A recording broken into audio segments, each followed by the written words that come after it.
crush it in the flour as quickly as possible, trying to avoid too much liquid at this stage. What was the lemon juice for again? The lemon juice helps break down the gluten, the protein in the flour, so to make it more tender. to make it so it breaks easy and crumbles. Because what happens is if you don't put it in, and you can get away with not putting it in, to be honest. Basically, what will happen is it becomes a little bit too gelatinous, so it can have that slightly rubbiness to it. I mean, it can impart flavour. It depends on how much you put in. Put a lot in, then sure. And is that the acid in it that does that? That breaks it. Yeah, it's the acid that breaks it down. I'm just going to pop that on the bench. Get a little bit of flour on there. Coat it in the flour, and basically work this flour till it's nice and smooth. Now that takes literally 10-20 seconds. Then you leave it in the fridge for about 10-15 minutes. It just solidifies. The butter then solidifies and be good and more malleable. It's just easy to roll out. That's the only reason why it goes back in the fridge. I've got my rolling pin. 3 rolls was my lucky one. And then roll it out again from the middle up, the middle down. Now, place it in there. Fold in all the way around. Fold over the lip slightly. Then you get your baking beans ready. Piece of silicone paper inside, and force these down to make sure they get right into the corners. Do you trim it afterwards? You don't trim it now? No, I'll trim it afterwards because you can still get some shrinkage back in the oven. So at this stage, that goes into the oven about 200 for about 15 minutes, and it comes out golden brown. To make the filling for the pie, I blitz up some cooked beetroot. Use the ones in natural juice, not vinegar, and some double cream. Look at that. It's amazing stuff. I mean, it's beautiful actually. It's a lovely colour.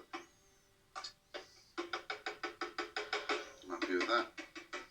Now over here I've got 2 eggs, which is the other part of the filling. 2 eggs straight in there, and I've got some dark muscovado sugar straight in there.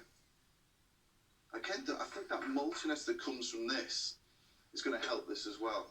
It's sort of that depth of flavour that could work quite well with it. How much sugar have you got in there? That looks like quite a lot. It is quite a lot. It is quite a lot. It really is a sweet. It's a sort of dessert pie. Yes. This one.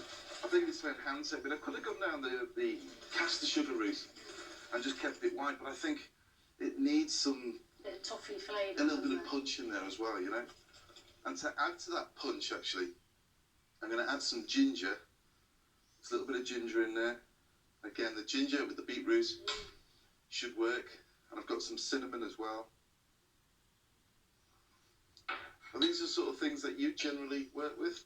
Yeah, I mean, I've got a real passion for spice, and beetroot with spice is a brilliant thing. Absolutely. Yeah, savoury or sweet, you know. I think it's got such an edginess to beetroot. I think it can take a lot of flavours actually. I mean, I'm going to add a little bit of zest of lemon in there as well. And again, it'll lift it up. I think lemon in any dish is a huge winner for me. It just enhances flavours somehow, doesn't it, lemon? Yeah, absolutely. I combine my beetroot puree with a sweet sugary egg mixture to complete the filling for my pie. So that's your filling. There's my tart shell, and basically you fill that up.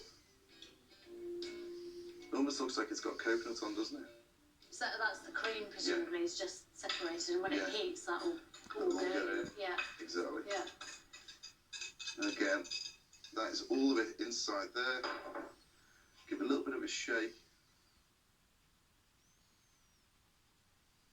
Now that needs to go back in the oven at 150 for about 35 minutes until it's cooked and it'll set almost like a jelly. And when it does come out, that is precisely how it comes out. I mean, it's something which, it's not going to shock the world the way it looks, but I bet you it will rock the world when you come to eat it.